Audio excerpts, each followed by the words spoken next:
Sa usapin po tayo ng impeachment complaint, meron pong ikatlong grupo ho kanina nagtangkang maghain sana ng isang panibagong impeachment complaint laban kay Pangulong Ferdinand Marcos Jr. Pero unfortunately hindi po ito tinanggap ng Kamara. Isa po sa mga nag-endorso ho niyan ay ang dati hong governor ng Ilocos Sur, si dating Governor Chavit Singson. Magandang gabi ho at welcome sa Bombo Radio Philippines. Magdarabi ka na kayo, Apo Governor, si Bombo Genesis at Bombo Ever po ito. Welcome sa Bombo Network News, Governor. Magandang gabi. Magandang oras po sa inyo lahat.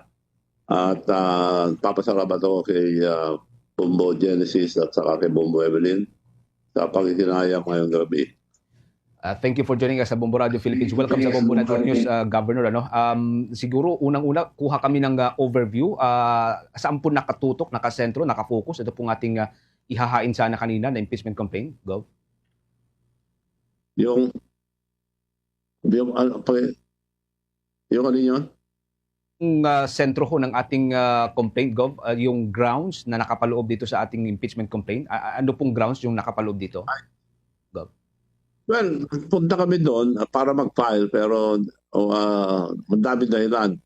Well, anyway, may unang nag-file na kanila rin yun para nang wala nang sumunod. Tinanggap nila kagad. Kalukuhan yun. Ngayon, nagpunta kami para mag-file na totoo. Hindi na tinanggap. Pero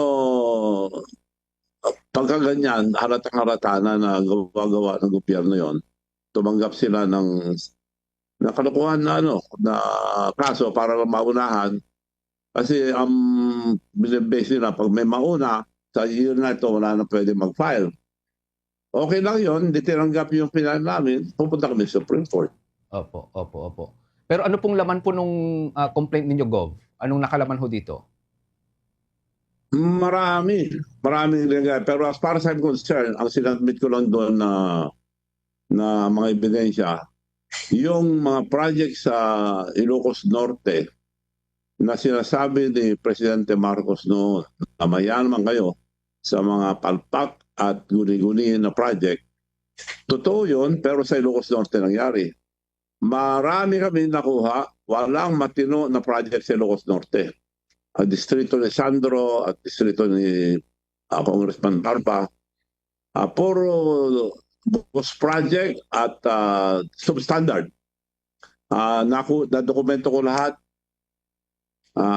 Puro kalukuhan ang ginagawa sa Ilocos Norte. Kaya nga, dapat ang gobyerno, kung talagang sincere sila, kailangan yung mga senator, puntahan nila yung matagal ko na sinasabi na imbisigan ng Ilocos Norte. Nagpunta noon ng ICI, dalawa lang pinuntahan na pagpakpa. Kaya ginagalaw lang ni Mayor Magalong noon, sa kamay lang niya, tanggal lang yung semento. Pero mas grabe ito na nakita namin. Dahil talagang puro sira-sira lahat. Walang matino na project. Mas grabe yung pinapakita niya, wala yan. Mas grabe pa yung mga bago namin nakuha. And yung ground na yan or yung crime na yan na sinasabi ho ninyo, Gov, ay tantamount sa graft and corruption?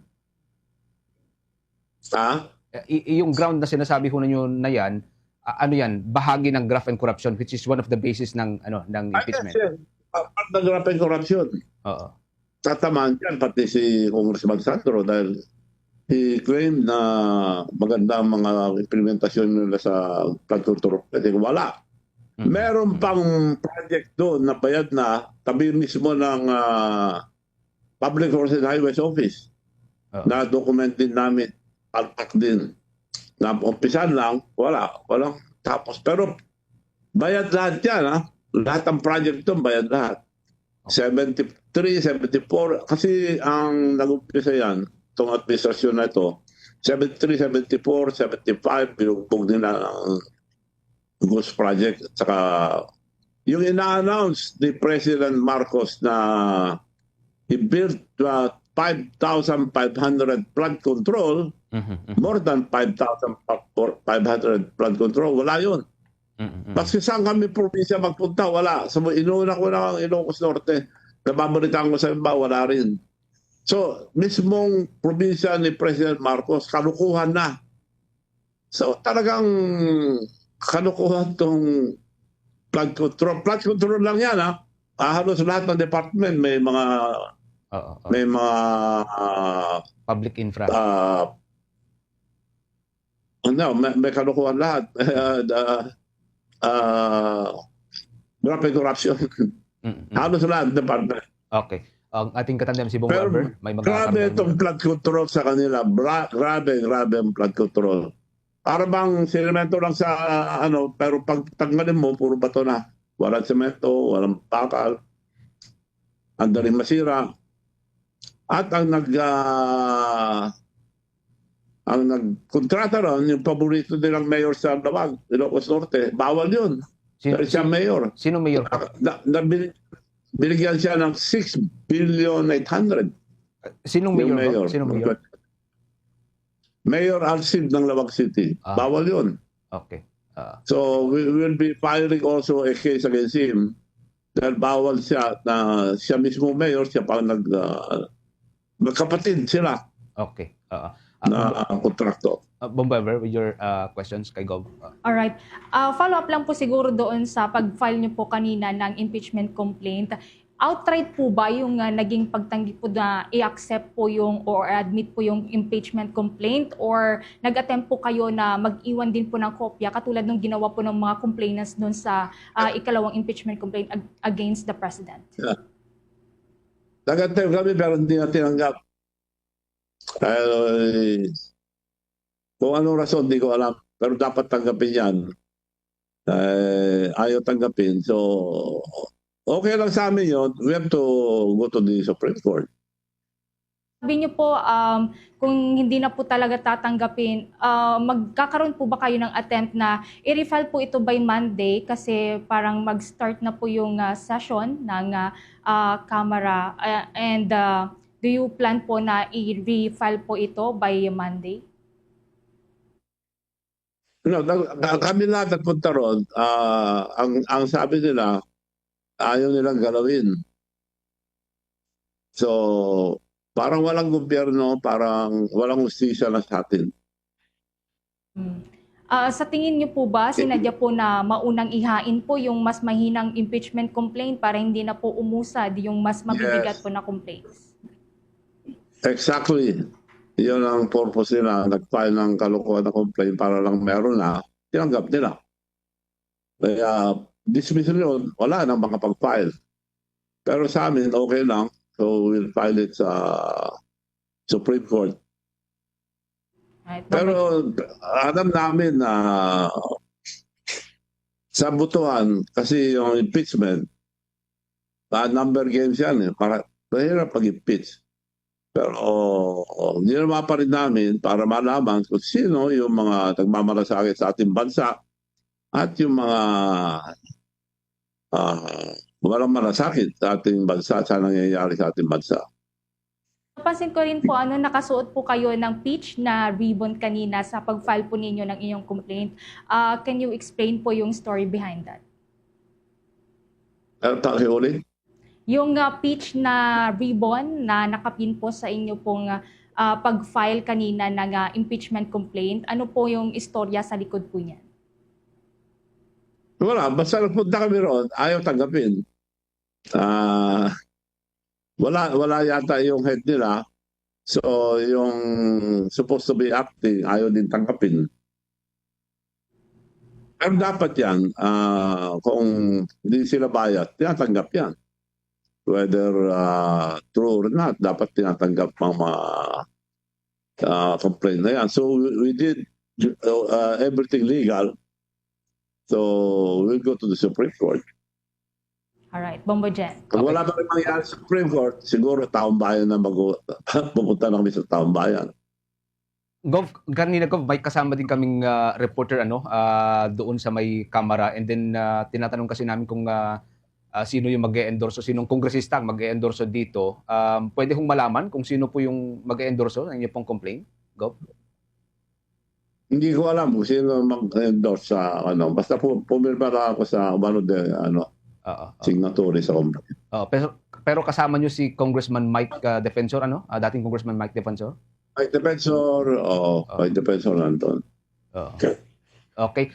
Panghuli na lamang, Gob, siguro, ano? At this point in time, wala na ho talagang possible reconciliation between you and President Marcos or the Marcoses? Wala.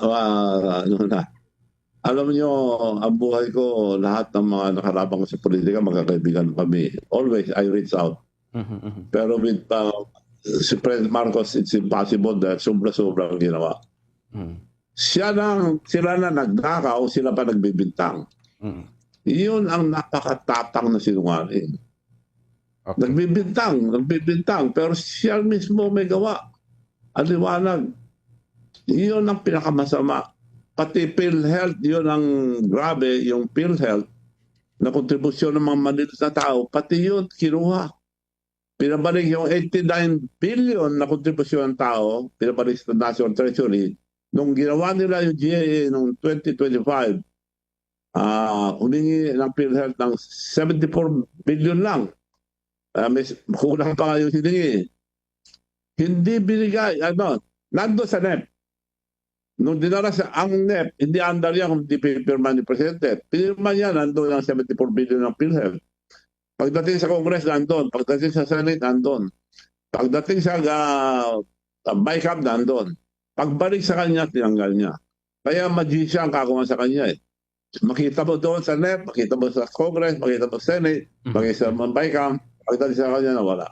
Okay. Zero for the first time in the history of the Philippines, na PhilHealth, zero.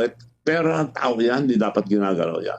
Okay. Pati pera ng insurance ng mga bangko, kinuha.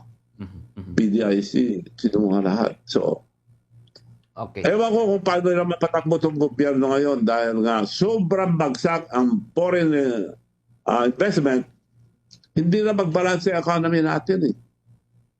So, pati ngayon, naghahanap sila ng paano gastusin daw sa darating na Asian Summit.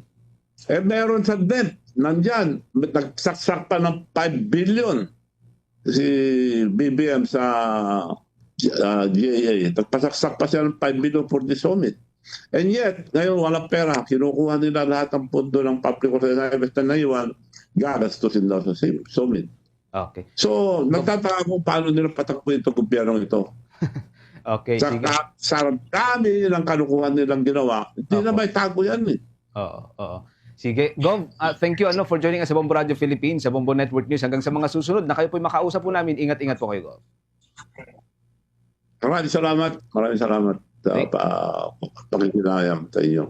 Agyaman, Gov. Si dating Ilocos Sur Governor Luis Chavez Singson, mga kabombo. Kaugnay pa rin po ito dun sa inihaing complaint po sana kanina. Ikatlo, pero hindi po tinanggap po ng Kamara de Representantes. For the most trusted source of news and information, visit our website at www.bomboradio.com. Follow us on Bombo Radio mobile app, Facebook, YouTube, TikTok, and X, formerly Twitter. Like, share, and stay connected. Anytime, anywhere.